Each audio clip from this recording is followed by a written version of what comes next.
Hi students, அனைவருக்கும் இனிய ஆங்கில புத்தாண்டு நல்வாழ்த்துக்கள். இப்போ போன வகுப்பில் நம்ம என்ன பண்ணணும் உங்களுக்கு ஞாபகம் இருக்கும்னு நினைக்கிறேன். அதாவது பசுவுக்கு கிடைத்த நீதி, மனுநீதி சோழனை பற்றி நம்ம பார்த்தோம். ஞாபகம் இருக்கு இல்லைங்களா? இப்போ நம்ம என்ன பண்ண போகிறோம்னு பார்த்தோம்னா புக் எக்ஸசைஸ் பார்க்க போகிறோம். எல்லாருக்குமே அந்த ஸ்டோரி ஞாபகம் இருக்கும்னு நினைக்கிறேன். திரும்ப கூட ரீகால் பண்ணுங்கள். மேம் என்ன பண்ணாங்க, போன வகுப்பில் என்ன சொன்னாங்க, மனுநீதி சோழனை பற்றி சொன்னேன், அவருடைய நீதி வழங்கும் தன்மையை பற்றி சொன்னேன், அப்புறம் அவங்களுடைய அந்த மகனுடைய செயல்களை பற்றி சொன்னேன். அதை நம்ம நிறையா பார்த்தோம் இல்லைங்களா? ஞாபகம் இருக்கும் இல்லைங்களா? இப்போ நம்ம என்ன பார்க்க போகிறோம், இந்த லெசனுடைய என்ன பார்க்க போகிறோம், புக்கு எக்ஸசைஸு பார்க்க போகிறோம். சரி, ஓகேங்களா? போலாமா? பசுவுக்கு கிடைத்த நீதி, பயிற்சிகள், வினாவிடைகள். அதாவது புத்தக பயிற்சிகளும் பார்க்க போகிறோம், இந்த லெசனுடைய வினாவிடைகளும் நம்ம இப்போ பார்க்க போகிறோம். ஓகேங்களா? இப்போ இதில் நம்ம எந்தெந்த பார்ட்டு மேம் புக் எக்ஸசைஸில் தரணும், அதை புக்கில் அட்டன் பண்ணணும். நெக்ஸ்ட்டு இதனுடைய வினாவிடைகளை நம்மளுடைய தமிழ் கிளாஸ் ஒர்க்கில் எழுத போகிறீங்க. இப்போ நம்ம போகலாம். ஃபஸ்ட் பார்ட்டு பாருங்கன்னா, சரியான சொல்லை தெரிவு செய்து எழுதுவோமா, அதாவது சூஸ் த பெஸ்ட் ஆன்சர். இங்கிலீஷில் நீங்கள் எழுதுவீங்க இல்லைங்களா? 4 ஆப்ஷன் கொடுத்துருவாங்க, அதில் எது கரெக்டோ அதை எழுத போகிறீங்க. இப்போ இந்த லெசனில் பார்த்தீங்கன்னா பொதுவாகவே எல்லாத்துலேயுமே இப்படி தான் இருக்கும். பிங்க் கலரில் இருக்குது பார்த்தீங்களா, அந்த வார்த்தைக்கான பொருளோ பிரித்து எழுதுகையோ சேர்த்து எழுதுகையோ எதிர் சொல்லோ இதை தான் நீங்கள் எழுத போகிறீங்க. ஓகேங்களா? இப்போ ஃபஸ்ட்டு வினாக்கு போகலாம். இன்னல் இச்சொல்லிற்குரிய பொருள் என்னன்னு பார்த்தோம்னா, இன்னல்னா என்னது, துன்பம். அதாவது நம்ம பேச்சு மொழியில் சொல்லும் போது ரொம்ப கஷ்டமாக இருக்குது அப்படின்னு சொல்லுவோம் இல்லையா? அப்போ இன்னல்ன்றதுக்கு துன்பம் அப்படின்ற ஒரு பொருள் இருக்குது. நெக்ஸ்ட் பாருங்க, அரசவை. இச்சொல்லை பிரித்து எழுத கிடைப்பது அரசு கூட்டல் அவை. என்னது? அரசு கூட்டல் அவை. நெக்ஸ்ட் பாருங்க, மண்ணுயிர். இச்சொல்லை பிரித்து எழுத கிடைப்பது என்னது? மண் கூட்டல் உயிர். என்னது? திரும்ப சொல்ற பாருங்க, மண் கூட்டல் உயிர். ஓகேங்களா? இது வரைக்கும் நம்மளுக்கு முடிஞ்சிடுச்சு. இப்போ இதில் டிக் பண்ணியிருக்க மாதிரி நீங்கள் டிக் பண்ணக்கூடாது. டேஷ் இருந்ததுன்னா அங்கே டிக் பண்ணிவிட்டு இந்த ஆன்சரை கரெக்டாக நம்ம என்ன பண்ண போகிறோம், அந்த டேஷில் எழுத போகிறோம். நெக்ஸ்ட் பாருங்க, வினாவிடையை பார்க்க போகிறோம். மனுநீதி சோழன் ஆராய்ச்சி மணியை அமைத்ததற்கான காரணம் என்ன? அதாவது மனுநீதி சோழன் எதுக்காக என்ன பண்ணாரு, ஆராய்ச்சி மணியை அமைத்தார் அப்படின்னு சொல்லி கேட்குறாங்க. அதுக்கு என்ன ஆன்சர்னு பார்த்தீங்கன்னா, மனுநீதி சோழன் தனது ஆட்சியில் குடிமக்கள் யாரும் துன்பப்படக்கூடாது என்று நினைத்தான். அதனால் ஆராய்ச்சி மணியை அமைத்தான். எதுக்காக அமைச்சாரு? அவருடைய ஆட்சியில் என்ன பண்ணக்கூடாது, மக்கள் துன்பப்படக்கூடாது அப்படின்றதுக்காக தான் இந்த ஆராய்ச்சி மணியை அமைத்தார். இது ஏற்கனவே நம்ம பார்த்தோம். ஏன்னா எதுக்காக, மக்களுக்கு ஏதாவது குறை இருந்ததுன்னா என்ன பண்ணுவாங்க, நேரடியாக அந்த ஆராய்ச்சி மணியை அடிப்பாங்க. உடனே மனுநீதி சோழன் அவங்க முன்னாடி தோன்றி அவங்களுடைய குறைகளை தீர்த்து வைப்பார் இல்லைங்களா?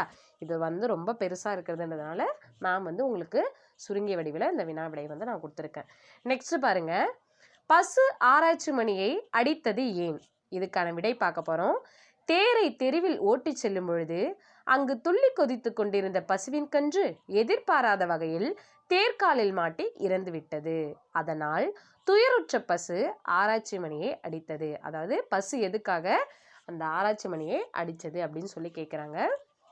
எதுக்காக அடித்தது நம்ம இதையும் நம்ம போன வகுப்புலே பார்த்தோம். ஏன்னா தேர் ஓடும் பொழுது என்ன பண்ணோம், இந்த கன்றுக்குட்டி போய் அது எதிர்பாராத வகையில் அது அந்த தேர்கல்ல மாட்டி இறந்து போச்சு. அதனால் என்ன ஆச்சு, இந்த பசு துயருற்று போய் ஆராய்ச்சி மணியை இங்கே அடிக்குது. ஏன்னா மன்னர்கிட்ட அதுக்கான நீதி கிடைக்கணுன்றதுக்காக அது ரொம்ப துன்புற்று என்ன பண்ணுது, இங்கே அடிக்குது. இது எல்லாமே நம்ம போன வகுப்பில் பார்த்தோம்னு நினைக்கிறேன். திரும்ப அந்த ஸ்டோரியை ஃபுல்லாக நினைவுக்கு அதுக்கப்புறம் இந்த வினாவிடை படிச்சிங்கன்னா இன்னும் உங்களுக்கு ரொம்ப எளிமையாக இருக்கும். நெக்ஸ்ட் 3வது வினாவிடை பார்க்க போகிறோம். பசுவின் துயரை மன்னன் எவ்வாறு போக்கினான்?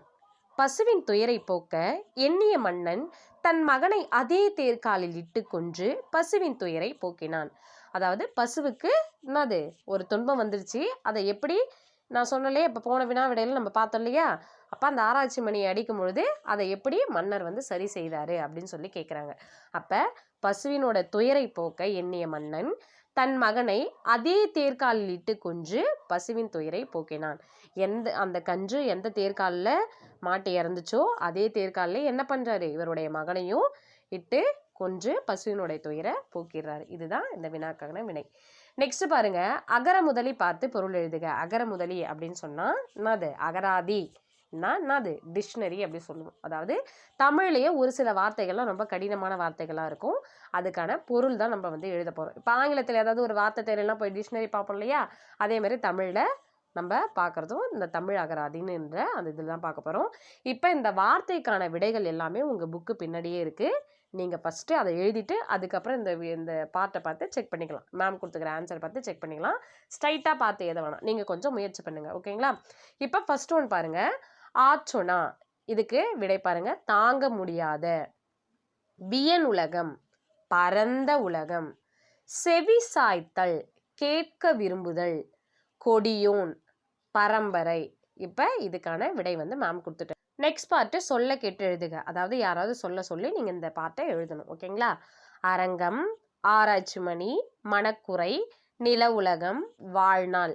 இந்த மாதிரி எழுதுறதுனால நம்மளுக்கு என்னன்னா, அதாவது எழுத்து அந்த பிழைகள் வந்து குறையத்துக்கான வாய்ப்பு இருக்குது. அதனால தான் இந்த பாட்டுலாம் கொடுத்துருக்காங்க. அதனால் இதை அப்படியே விட்டுட்டு போகாமல் யாராவது சொல்ல சொல்லி கண்டிப்பாக எழுதுங்க. இது ஸ்கூல் வந்தோடனே நம்ம இன்னும் ப்ராக்டிஸ் பண்ணலாம். நெக்ஸ்ட் பாட்டு பாருங்கள், சொல் உருவாக்குக. அதாவது நிறைய எழுத்துக்கள்லாம் கலைந்துருக்கு, அதுலேருந்து நீங்கள் புதிய சொற்களை உருவாக்க போகிறீங்க. அங்கே ஏற்கனவே உங்களுக்கு ஒரு எடுத்துக்காட்டு ஒன்று கொடுத்துருக்காங்க, இனிமை அப்படின்னு சொல்லிட்டு. மீதி மேம் வந்து நான் எழுதியிருக்கேன். இப்போ உங்களுக்கு விருப்பமான வார்த்தை, அதாவது நீங்களே புதிய வார்த்தை ஏதாவது கண்டுபிடிச்சாலும் அதை கண்டுபிடிச்சு நீங்கள் இதில் எழுதலாம். ஓகேங்களா? மாலை, உண்மை, பெண், மான், இணை, மகன், வலை. இந்த மாதிரி நிறைய வார்த்தைகள்லாம் இருக்குது. அதை நீங்கள் எழுதணும். இப்போ நம்ம இது எதுக்காக மேம் பண்ணணும்னா, இப்போ நிறைய பேருக்கு வந்து துணைக்கால் வந்து எங்கே போடணும்னு தெரியாது. அப்புறம் இந்த ஒத்த சுழி கொம்பு, ரெட்டை சுழி கொம்புலாம் உங்களுக்கு எங்கே பண்ணணும்னு தெரியாது. அப்போ இந்த மாதிரி வார்த்தைகள்லாம் நம்ம எழுத என்னது அந்த எழுத்து நம்ம எழுதுறது அந்த மிஸ்டேக்லாம் என்ன பண்ணணும்னு பார்த்தோன்னா உங்களுக்கு குறைய அதிகமான வாய்ப்பு இருக்குது. அதனால தான் இந்த பாட்டெலாம் வேறு ஏதாவது விளையாடுறதுக்கு பதிலாக இந்த மாதிரி விளையாட்டுகள்லாம் நம்ம வந்து விளையாடலாம். இப்போ நெக்ஸ்ட் பார்ட்டு பார்த்தீங்கன்னா உங்களுக்கு ரொம்ப பிடிச்சமான பகுதி என்னென்னா, கலையும் கைவண்ணமும், வண்ணம் தீட்டி மகிழ்வோம். அதாவது உங்களுக்கு விருப்பப்படி நீங்கள் எந்த வண்ணம் நினைக்கிறீங்களோ அது எது கரெக்டாக பொருந்துமோ அதை வந்து நீங்கள் அதில் அடிக்க போகிறீங்க அந்த தேரில். நெக்ஸ்ட் பாருங்கள், அறிந்து கொள்வோம். மாநகரம், மாமலை, மாமதுரை, மாமுனி, மாதவம் என்று ஒன்றை சிறப்பித்து கூறுவதற்கு மா என்று சொல் வழக்கத்தில் உள்ளது. அதாவது மான்னாது ஒன்றை மேலும் சிறப்பித்து சொல்றதுக்கு. இப்போ நகரம்னாலே நம்மளுக்கு நகரம்னு அப்படின்றதுக்கான பொருள் தெரியும். மலை அப்படின்னாலே அதுக்கான பொருள் கரெக்டாக தெரியும். முனி அப்படின்னாலே எல்லாமே தெரியும். இப்போ எதுக்காக அந்த மா அப்படின்னு சொன்னாங்கன்னா, மாநகரம்னா பெரிய நகரம், மாமலைனா பெரிய மலை, மாமதுரைன்னா பெரிய நகரம். இந்த மாதிரி இங்கே இருக்கிற ஒவ்வொரு வார்த்தைக்குமே அந்த உயர்த்தி சொல்வதற்காக இந்த மான்ற வார்த்தையை எழுத்தை வந்து நம்ம பயன்படுத்துகிறோம். இப்போ இந்த மாதிரி இன்னொரு வார்த்தையும் நம்ம வந்து சொல்லலாம், ஒரு சொல்லலாம். என்னன்னா திரு அப்படின்னு சொல்லுவாங்க. அதாவது திருவள்ளுவர், அப்புறம் வந்து திருக்குறள், அப்புறம் திருவள்ளுவ மாலை, இது எல்லாமே என்னன்னா திருன்றது உயர்வு கருதி சொல்கிறது தான். இப்போ எல்லா பார்ட்டுமே நம்ம பார்த்துட்டோம். இப்போ எதில் மேம் முன்னாடி சொன்ன மாதிரி இதில் எது புக்கு எக்ஸசைஸோ கரெக்டாக பார்த்து எழுதுங்க. முடிஞ்ச அளவுக்கு நீங்களாக முயற்சி பண்ணிவிட்டு ஃபஸ்ட்டு வீடியோவை பாருங்கள். அதுக்கப்புறம் நீங்களாக முயற்சி பண்ணுங்கள் விடையை. அதுக்கப்புறம் இதை பார்த்து கரெக்ட் ஆன்சர் எதுவோ நீங்கள் நீங்களே உங்களை வந்து மதிப்பீடு செஞ்சுக்கலாம். அதாவது ஏதாவது பிழை இருந்ததுன்னா திரும்ப வந்து நீங்கள் திருத்திக்கலாம். நெக்ஸ்ட்டு இதனுடைய லெசனுடைய வினாவிடை வந்து நீங்கள் உங்களுடைய தமிழ் கிளாஸ் ஒர்க்கில் எழுதணும். ஏற்கனவே எழுதலாம், அந்த லெசன் எழுதி முடிச்சுட்டு தான் எழுதணும். ஓகேங்களா? நன்றி மாணவர்களே.